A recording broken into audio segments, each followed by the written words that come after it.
Alright, mayong hapon sa tanan. Dalayaw ng Diyos sa atong tunga, no? Sa Siningatinion. Salamat sa LGU family, sa Municipality of Sara, sa pag-akomodar sining first celebration sa National Baptist Day, no? With a fraction of Baptist churches. Fraction lang ni small group lang actually ini, no?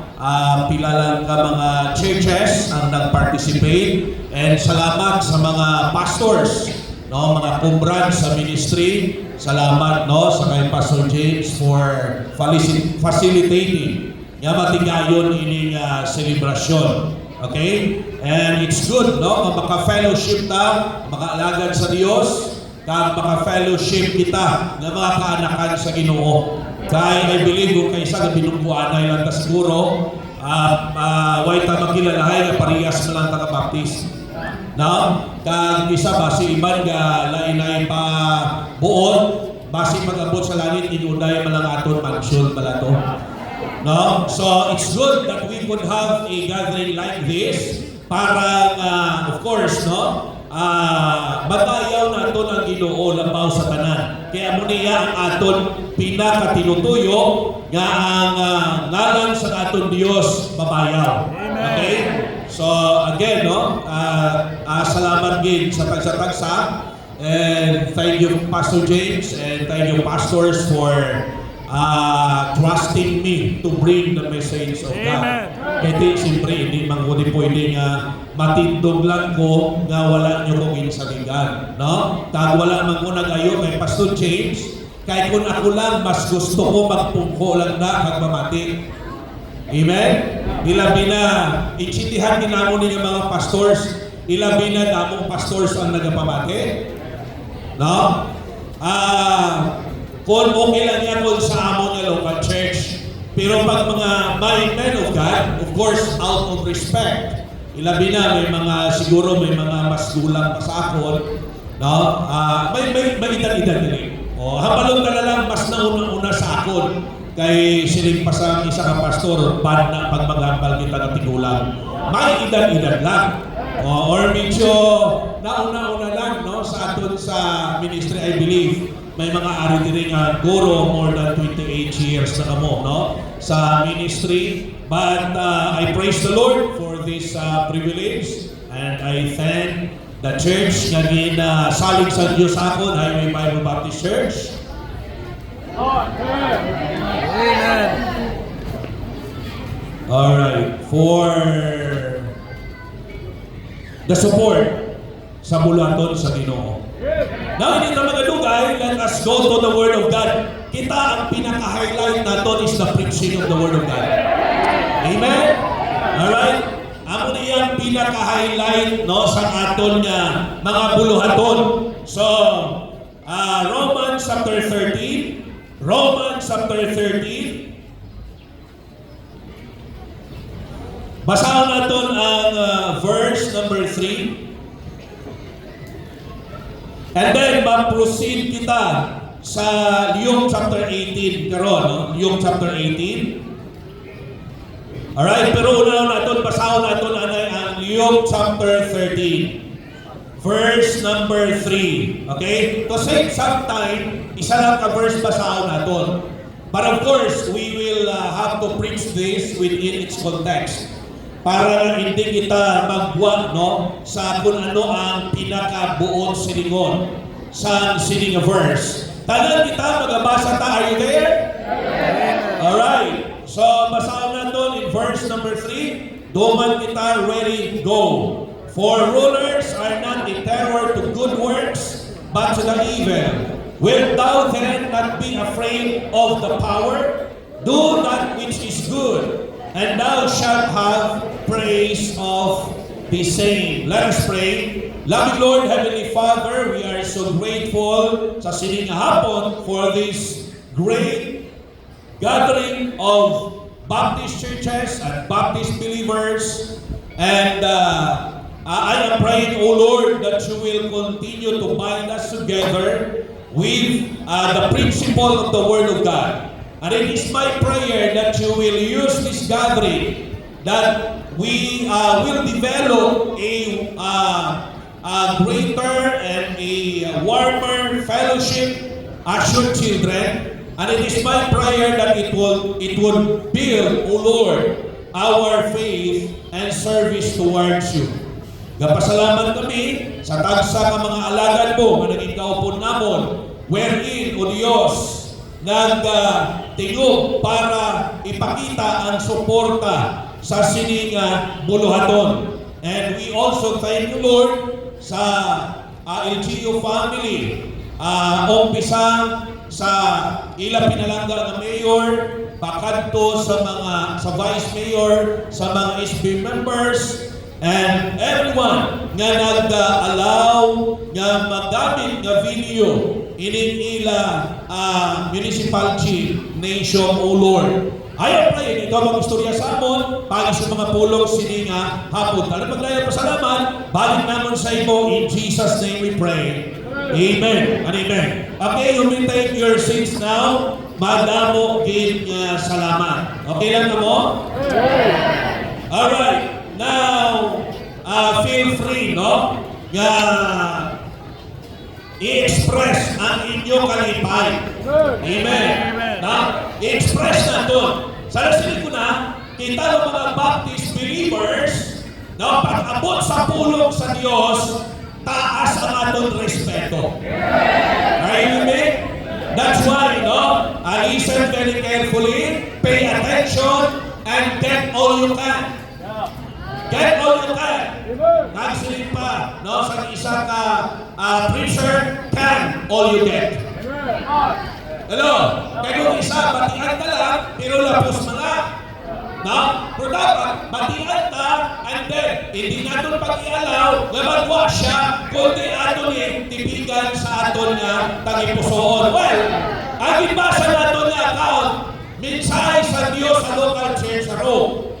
Simbahan sa Rome, ang context, local church.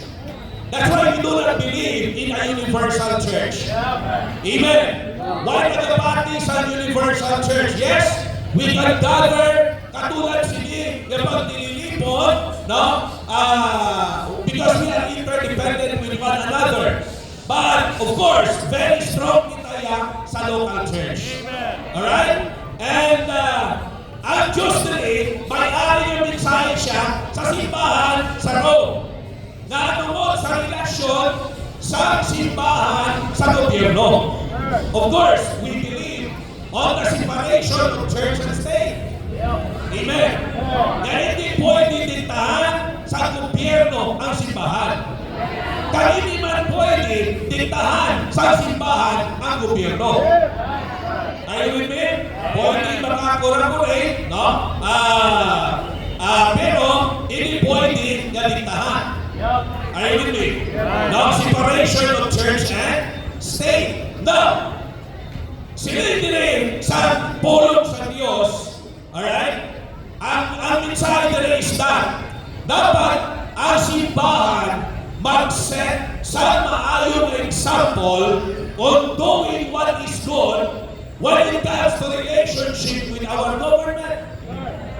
Dapat ang mga Baptist churches hindi rebelde. Hello? Ang totoo na, ang mga government officials natin, dako ang pasalamatan sa aton. Why? Because we are teaching our people to submit and support our government. Alright? Wala na natulog, kang hindi niya doon ng Baptist na simbahan, natuluan ang libro na mag-rebelde sa gobyerno. Amen?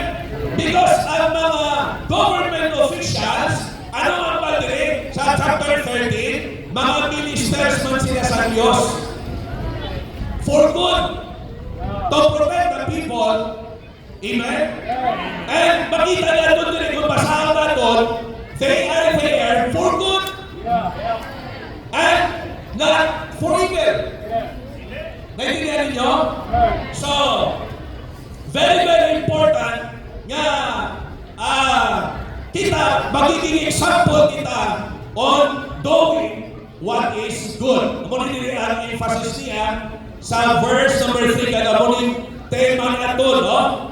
Verse number 3, for rulers are not a terror to good works, but to the evil. Mula nga nila, kung insakto mo na naimuta, hindi kita dapat kulbaan sa mga officers of the law. Amen. Na, kung insakto mo na naimuta doon, hindi kita dapat haglukan sa ila. Okay? Kung malayo na dinaimuta doon, then dapat kita kulbaan. Ano ba ba diri? Wilt thou then not be afraid of the power? Do that which is good, and thou shalt have praise of the same. Are you with me? Nga himualan ang maayo, himua ang tama. Well, tandaan nato ni, hindi lang man ang paghimo sa maayo sa relationship naton sa government. Are you with me? Sa diriya na passage, this is a relationship naton sa government.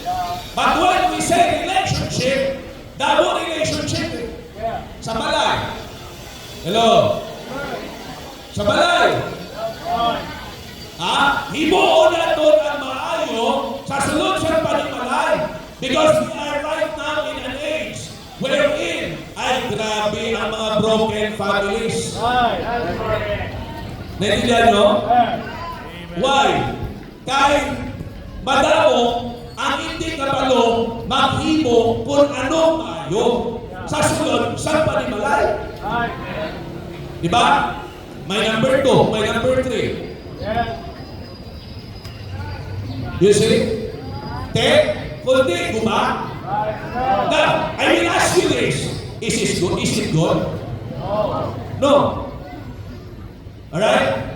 Gabati man tayo sa marriage, what God had joined together, let no man put asunder. That's why we do not support divorce. Hello? Now, kaya in the first place, kung may ginuo kita, giprihanta ng adaan, bago ka ng pangasawon, bago nyo pamanahon, kamo nga mga bayi, sigurado na kamo na, nga hasta mapatay ka mo, amo na siya utol mo. Kung hindi naman lang sigurado, pamuyong ka. Are you with me? Pag-asawa ka na hindi ka man siya na sigurado. Sila sa iba, muna nga ni pastor, wala na yung pakasal. Hoy! That is not good! Maupod na ang wala pakasal, that is not good! What you are doing is not good! As Baptists, we need to be example. Amen? Do that which is good. Not only in relation sa atong gobyerno, but in relation sa atong family. Are you with me? And then, in relation sa sunod simbahan. Kaya isa may mga membro pa kayo ninaway. No? There's a welcome here pagkakita ng bruha.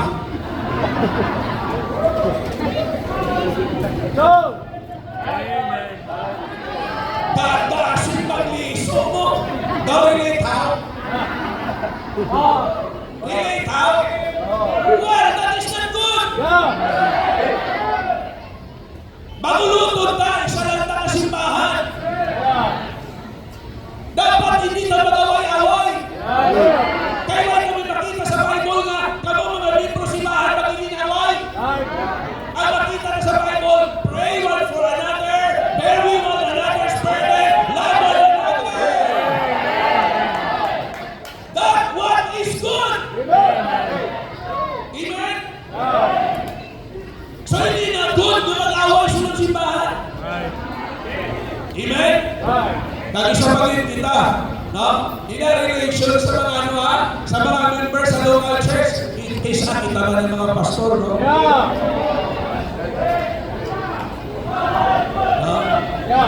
Speedy rin, wala na iya may inapasin mo. Di ba? Kaya kami ng mga pastor, hindi ba kami perfect? Tinanganon man natin may dukar. That is the reason why we are also attending conferences so that ma-sharpen kami, ma-remind kami, makuret kami, Because there may be some things that we thought right, pero hindi galing. You see? No? So, hindi man natin, no? My fellow pastors, hindi, ano ko lang, no? Advice ko lang. Wala ko authority ang mga aking sa inyo ay parehas na pastor. I highly respect men of God. No? Pero, hindi bagay na mag-away ka. Amen. Hindi bagay magsinuyay ka.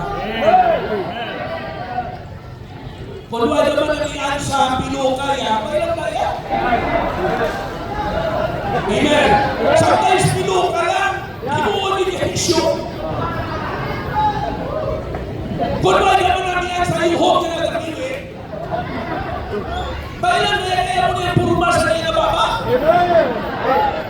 Yan, ibuon na din yung issue man. Are you with me?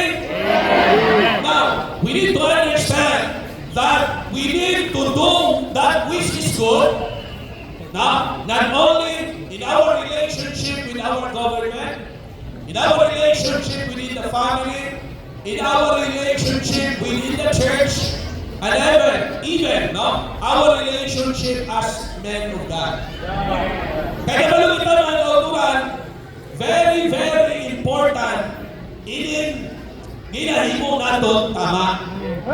We are in a world wherein ang tao gina-training, ginaanan nga bisan sa kakukihan lang.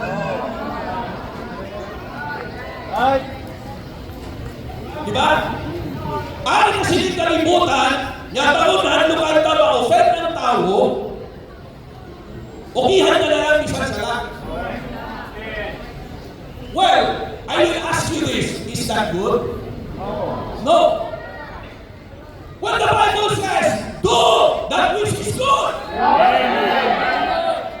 Do that which is good. Himuon natin kung anong tama. Amen? Kakamalot ka, sa pag-himo natin sa tama, may mga hindi manamihan sa atin. Sa pag-himo natin sa tama, may mga ara na hinaputol kita. You see? May mga ara, yeah, of course, they will even try to hurt us. Hindi naman na bago kayo sa Bible, ano muna? Makita na doon sa Bible ang paghingabot sa ila, and even pagpamatay sa ila. Well, very important, ganita, himuon ta, kung ano ang tama. Kung ano ang maayo. Amen? Amen. Why? May pamangkot din. Very simple. Nasiguro ko lang no? Kahit para dahil na matapos. Amen? Amen. Sa simbahan, magwali ako 30 minutos man ang introduction. Amen. Sa simbahan, hindi ka ba lumangoy, hindi ko man sa simbahan? Hello? Na? Isa ka kalibog ang ulo ko nga, no? May arap mga churches na mawali na lang 30 minutos. Ang mga membro hindi maka-endure. Sa malaman yung preaching? Yan ang papungkuon galing sa TV at pinaka-oras. Pagkakas ako sa cellphone at Facebook, pinaka-oras. Pagkakas dosin na sa gabi. Namura pang mata sa cellphone. Pero ang nag-preaching 30 minutes ito. Nabuhayan ang baba niya. Well, that is not good. There's so much that we need to learn from the Word of God. There's so much that we need to learn. Ha? Lalo wala bumbahon ka adlaw-adlaw sa ba? Pagkatapos, Domingo ka lang masimba? Tapos, gasako ka pa? Late ka pa abot? Tapos ikaw ka gasako? Wala na kaya hindi na ito ka na. Kasakay na sa jeep. Well, that's not good. That's not good. And I hope, give freedom to your local pastor. Give them the freedom to preach the word of God. And allow yourself to be fed with the word of God. Because there's so much we need to learn. Amen? Isa sa lima kami bro, pastor ba nila takad magwali? Kung isa. Labi na naman, dawai ka na yun na-apply, ako nawali. Pastor, may Sunday school, 8:30. Pagkatapos, pastor, worship service. Pagkatapos hapon, pastor, may afternoon service. Pagka-Miyerkules, pastor, may midweek service. Pagka-Sabado, pastor, may Saturday prayer meeting. Amen. Wala na nakakawali.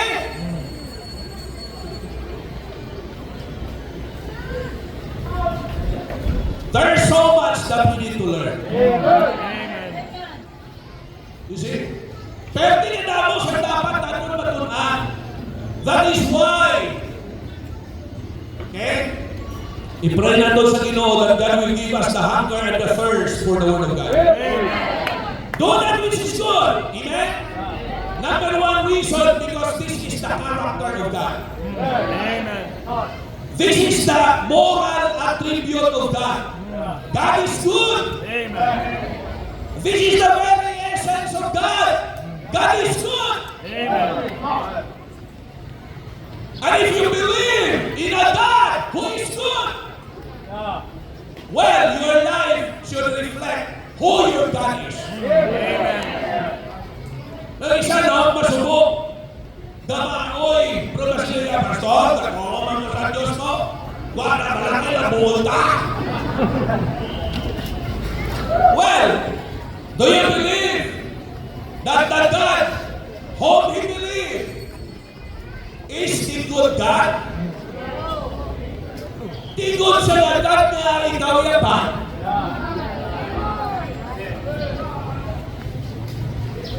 Praise the Lord, God is good. Okay, namo verses sa Bible, hindi ko na rin maubos, hindi ko nabuson ko ni karon. Madugayan kita. Psalm 100 verse 5, for the Lord is good, His mercy is everlasting, and His truth endureth to all generations.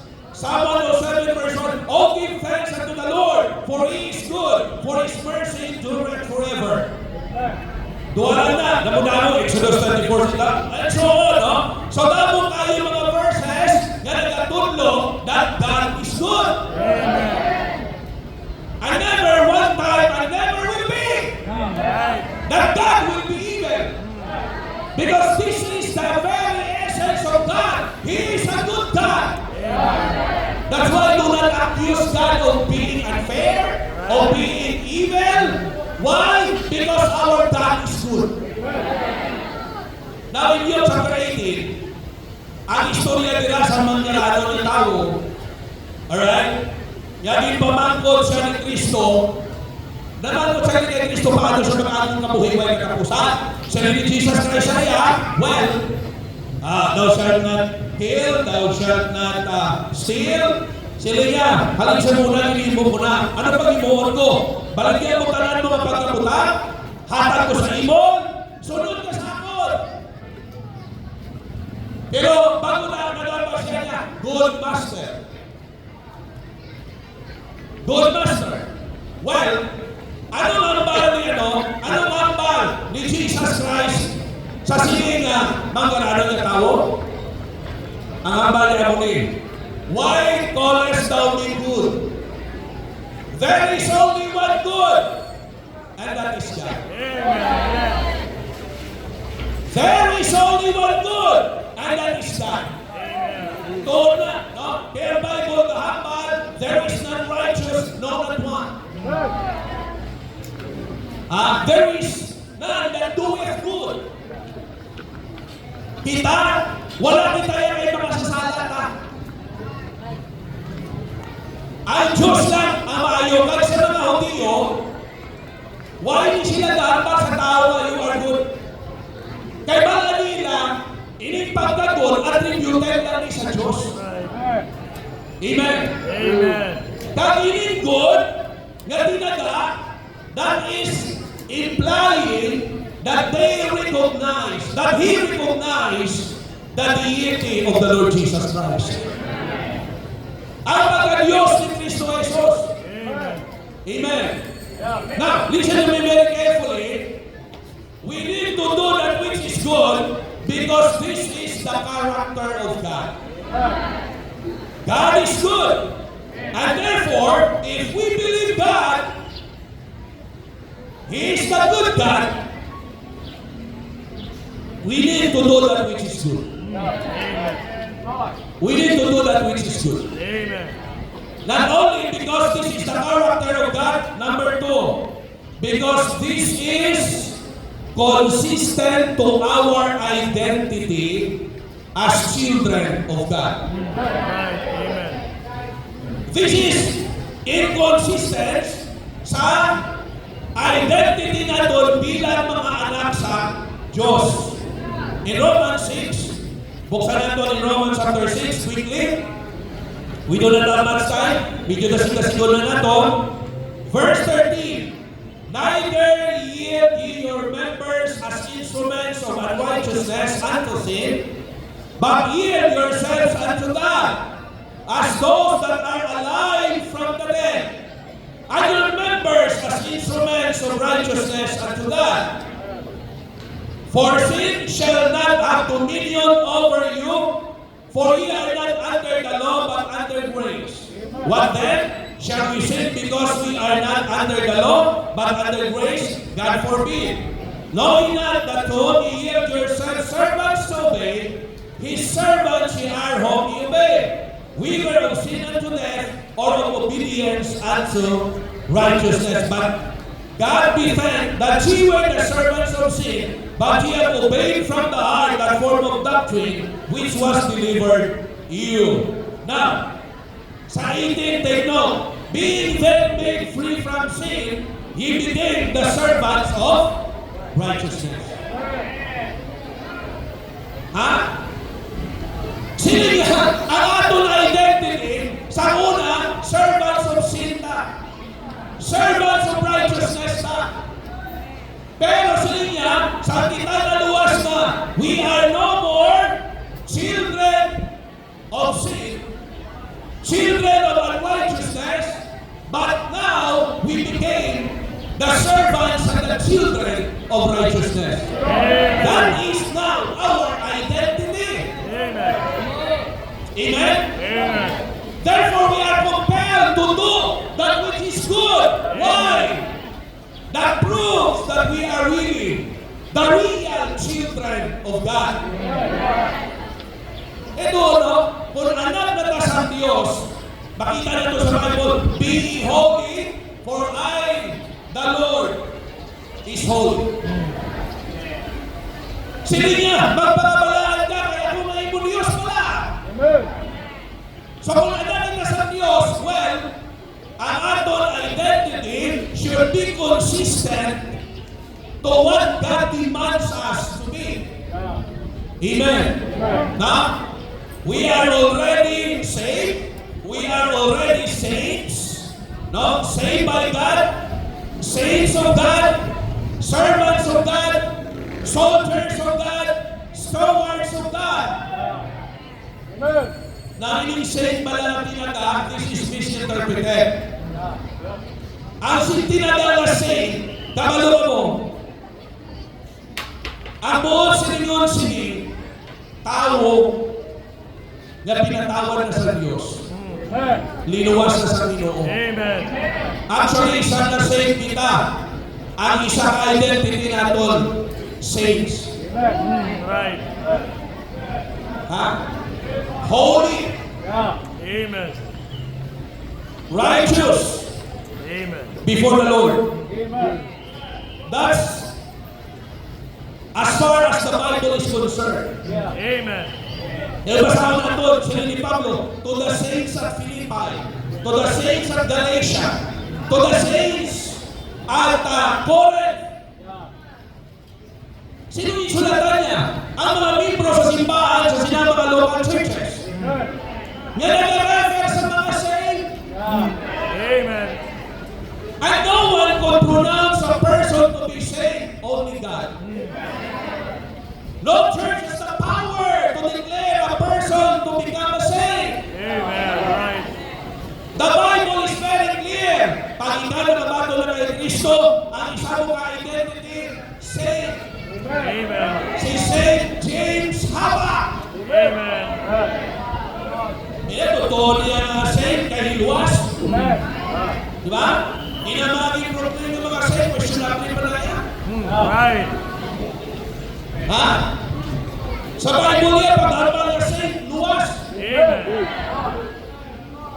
Di ba? Sigurado nga Luas. Amen.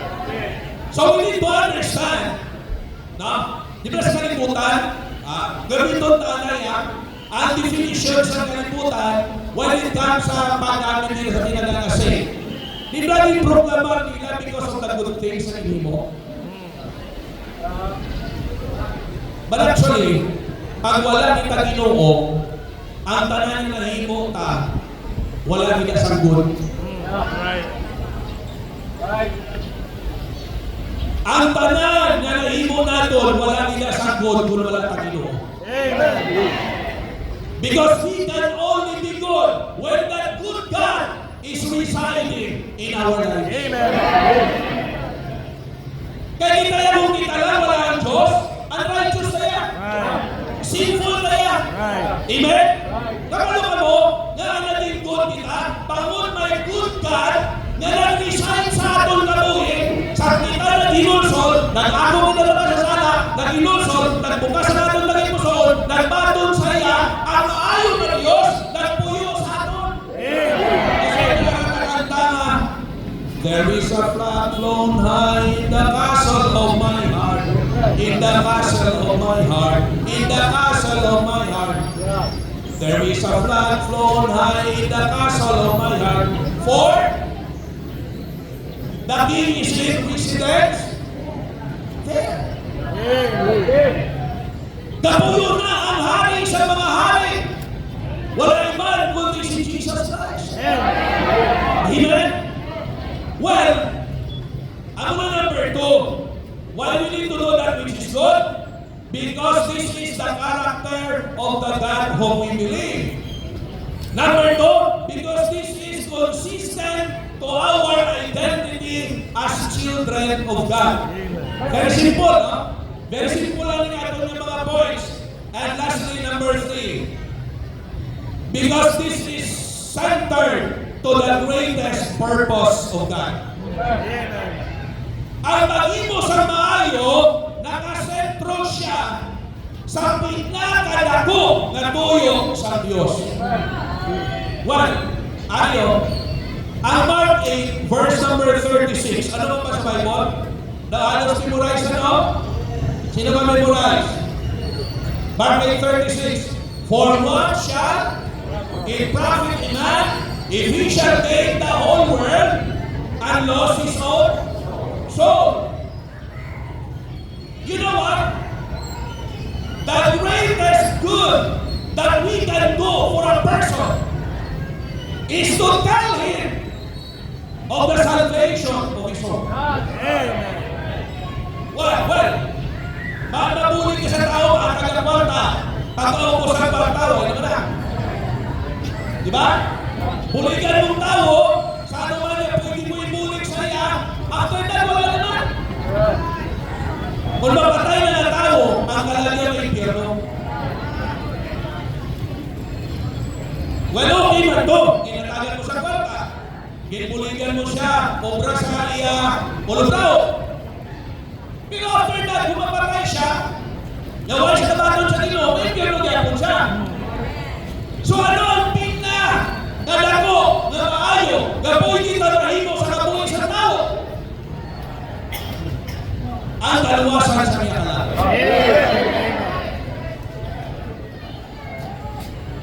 Sa Liyog chapter 8, ang gibasa naton or ang gina-explain ko kayo na summarize na po, isa ka manggaranon na tao, nga naman ko kay Jesus Christ, well, good thing.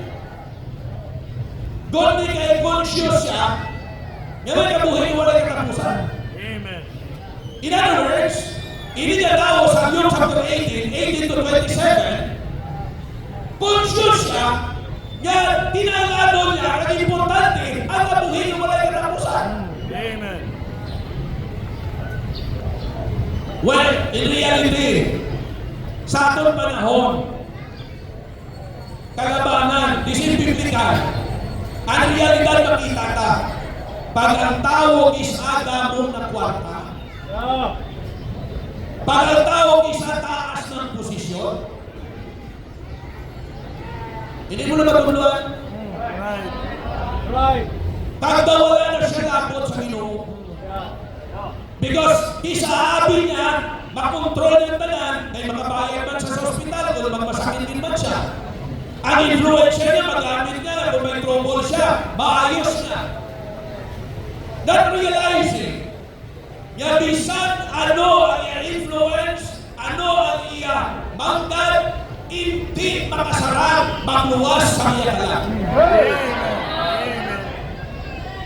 Ako na nilipirealize si Jesus Christ.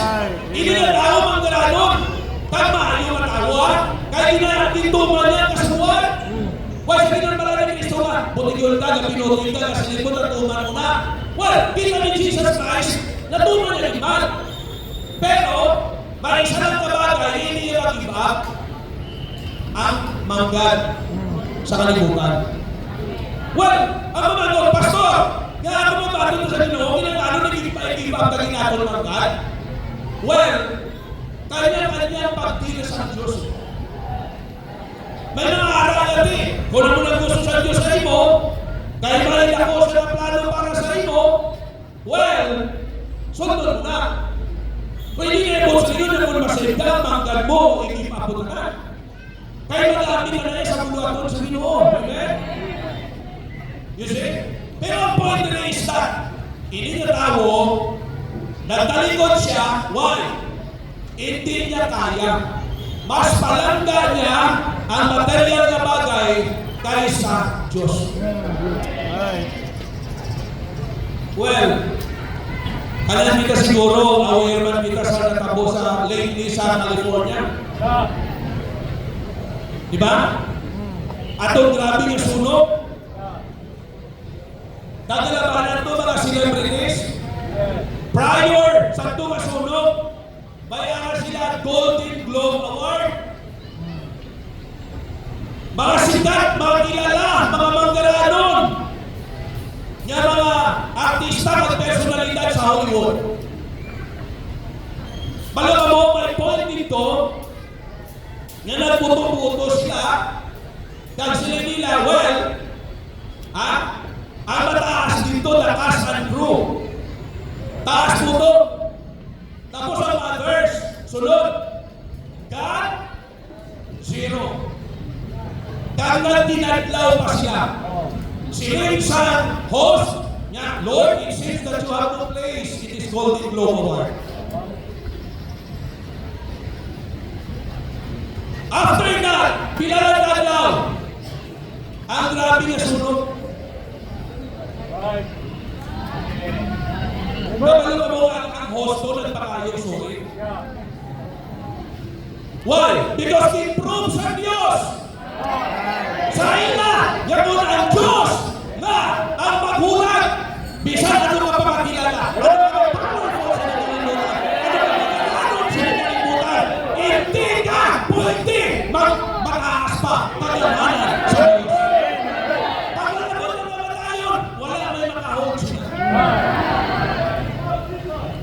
Ano din po ni Jesus Christ? Sa silingan tao, magkarano niya tao. Pero hindi niya pwede ibailong niya manggad sa Diyos. Masubuot siya na nagtalikod.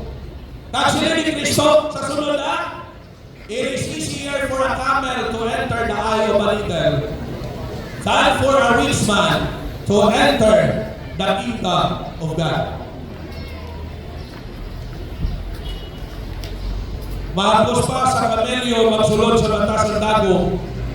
Well, ang point here is, ang napudlay pala sa tao, silinakon kung kilala na siya at mangarano na siya, ang iyang pagsalig, wala na sa Diyos. Right. Kalabanan, wala na sa Diyos. Diba? Simple example lang. Pag damo ka kwarta, kung may problema ka, gawo rin ang todo. Why? Pag-uot mo rin. Pero pag may problema ka, pag-uot mo, sa buo, wala. Sa wala. Sa bulsa mo sa likod, wala. Dili wala man. Panglingling ka, waigin. Ano sunod mo himoon? Maluhod ka. Kag mangayo sa Diyos. Bulit. Pero pag tamo ka kwarta isa, wala na puno pangamuyo. That is the temptation and the reality. That is why, sila ni Kristo sa iya, nabalo ka, only God is good. And anything that you have is not good at all when you are not saved. Ano man may ara ang tao, credentials, no, master's degrees, doctor's degrees, no, grabe ng mga manggad. Anong good sina? When you die, you will go to hell. That's nothing. Amen. Right. And in fact, I will always say this. Sino nakita nyo na napatay niya bilyonaryo? Yan ang dala niya niya manggal. Ginagawan lang sa mga manunublihan. May dako-dako, di ba? May dako-dako ang kumpanya ni Saturn sa transport. Bangod sa kwarta, inakusaray sila ng pamilya. You see?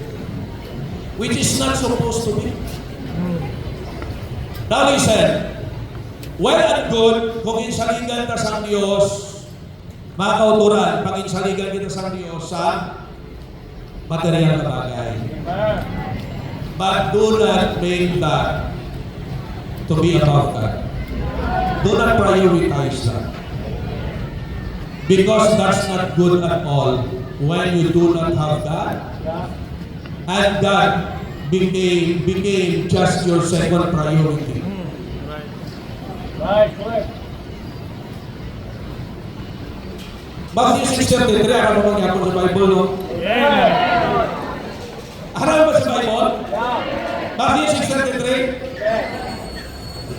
Ang issues nila ang mga pagkinang-anong sa tao ay context eh. Di ba? Ngayon tao isa pagod sa pagkinang-anong, hindi nakatungtong sa Diyos. Wala pa na magsimba kay Sako.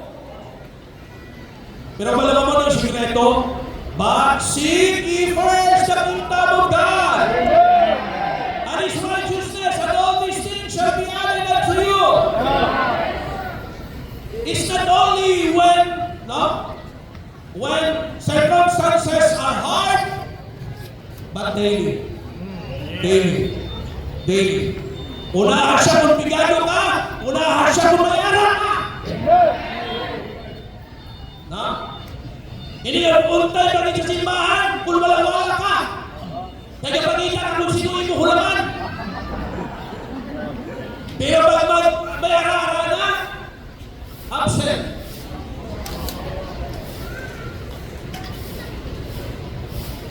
Everything is not good at all when we do not have God in our lives. Right. Amen. And to have God in our lives, makita na. Hindi sa baba, kundi sa kabuhi. Amen. Amen? Again, let me re-emphasize this. Mga kauturan, let me emphasize this. Ang tanan walang pulos kung ang tao wala relasyon sa Ginoo. I don't care kung ikaw man ang pinakasikat, ikaw man ang pinakakilala. If you will just die, God say, ikaw ang pinakamakaluoy na tao.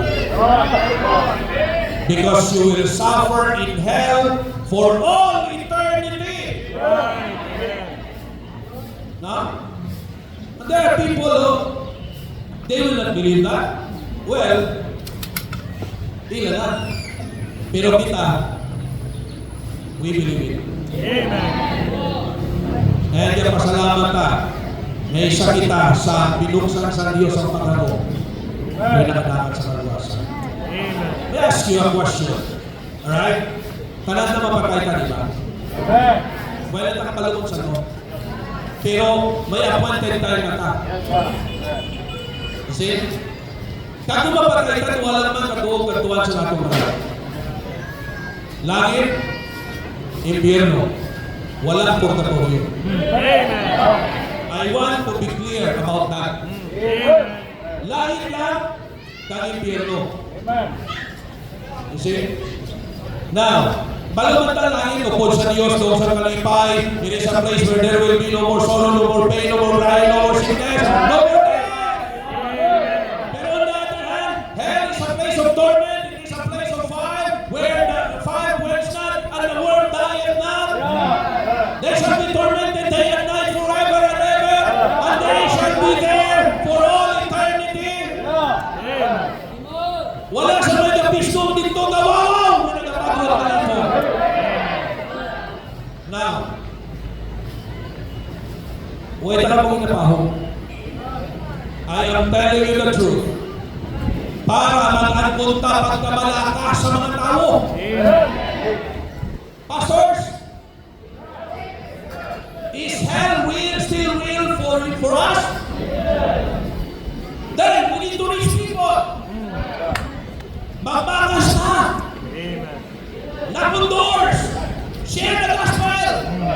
That's why nabo sa aton. May mga personal na ambisyon. Ginpagkaligtan naton. At to surrender our lives to preach the gospel. Why? Pagod nakita naton. Gawain na sa pinakadako. Namangkad. Na pwede maangko naton. Ang kalaan sa tao. Na magadagat sa kaluwasan.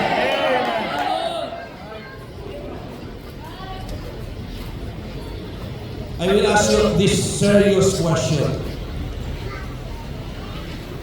Sino gusto mo palagi? Ito na ako sa mga baptist. Sino gusto seryoso mo pamangkot? Sino gusto mo palagi?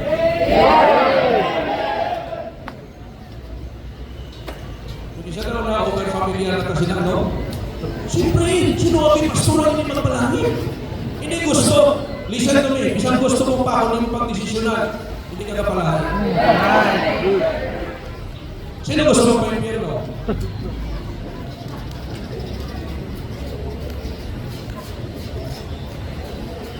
Kapag mo pa mga napamangkot ko, hindi na-test ko kung right pa ang isip nato. Namutaan mo kung inwalihan na ginapamangkot ko ni Permi.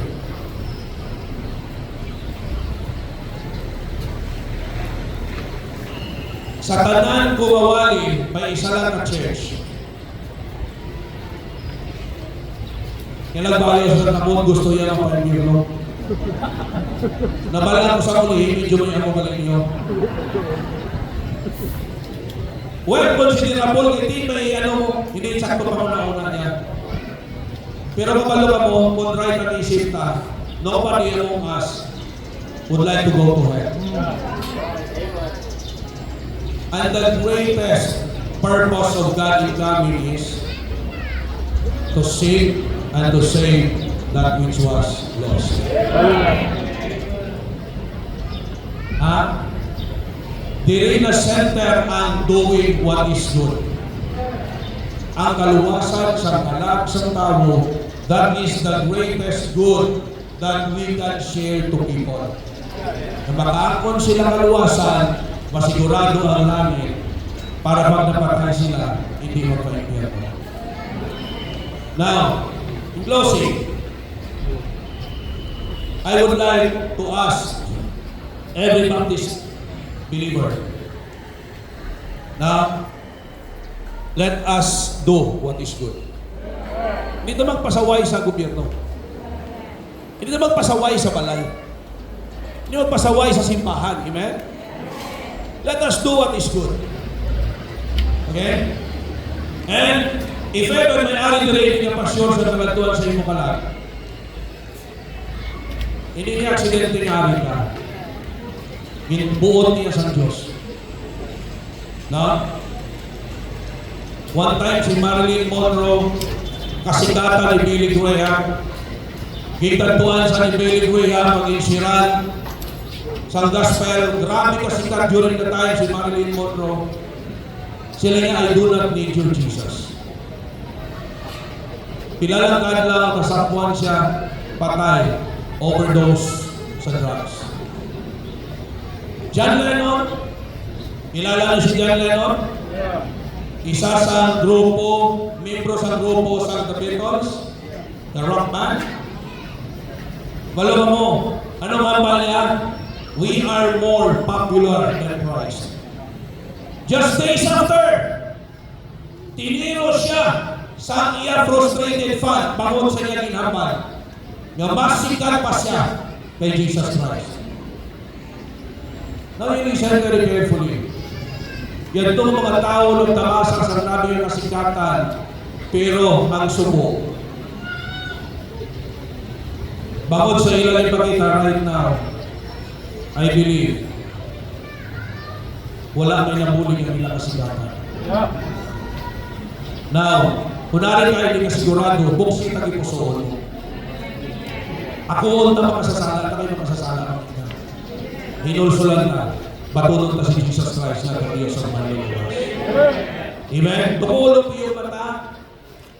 Hindi na ko magdugay, hindi na ko magpabayaw sa kamot. Kabalo ka man sa imo kaugalingon, tumulog po yung mata. Kung hindi ka sigurado sa kalagtuan sa imo kalag. Hindi ka sigurado sa kalagtuan sa imo kalag right now. Ginaagda ko ikaw, nga seryoso, nga magsunod sa nga pangamuyo. Seryoso kay kita sa Diyos imo tagipusoon. Kaya ikaw nakabalo kung seryoso ka kung hindi. Kung seryoso ka, pag-pray, sa pagbatong kay Kristo Jesus, then ang kaluwasan sa imo kalag na secure. Ang gusto magbatong kay Jesus Christ, gusto mapalangit, gusto masiguradong kaluwasan, sundalan nga pangamuyo, mag-pray kita, Ginoo, salamat gid nga siningation. Nakilala ko ikaw nga akong Dios. Tag personal nga manluluwas. Salamat nga ikaw nagbayad sa akong kasalanan dito sa cross sa Kalbaryo. Patawara ko sa akong pagkamakasasala. Ginabuksan ko ang akong tagipusoon. Ginaagda ikaw. Sa pagsulod, gatuo ako nga ikaw lang makaluwas sa akong kalag. Kag magdala dira sa langit. Salamat gid sang libre nga kaluwasan sa ngalan ni Kristo Jesus. Amen. Alright? So kung seryoso ka ng batol sa Ginoo, sila isang Bible, nangyayana ka sa Diyos. Sila isang John chapter 10, nauyatan ka sa naman, nauyatan ka ni Jesus Christ, siliyado sa malaan ng Espiritu. John chapter 10, may kabuhi ka na wala katapusan. Ano kaya kung isa ka, insindi sa iba, no? Nga kabuhin bato ka eternal life. Pero ang iba, ginabugto nila. Ang eternal life, wala na bugto. Once na save kita, save na kita. Hindi na lang madulat. Alright? So, thank you very much for the privilege of preaching the Word of God. Sa mga nagbatol sa Ginoo, congratulations. No? Congratulations. Welcome na, welcome na. Damo na misis na tibot lang ko, may mga nagpasalamat, Pastor, salamat, ikaw nagwali sa nagbatol mo sa Ginoo. Pastor, salamat, ikaw nagwali sa nagsurrender ko, yung may eskwela sa Bible School. Ang iba, mga pastor's wives na, ang iba, mga pastor na. And praise the Lord for the privilege of preaching the Word of God. Pastors, let us just be faithful in preaching the Word of God. Okay, God bless everyone, and to God be the glory.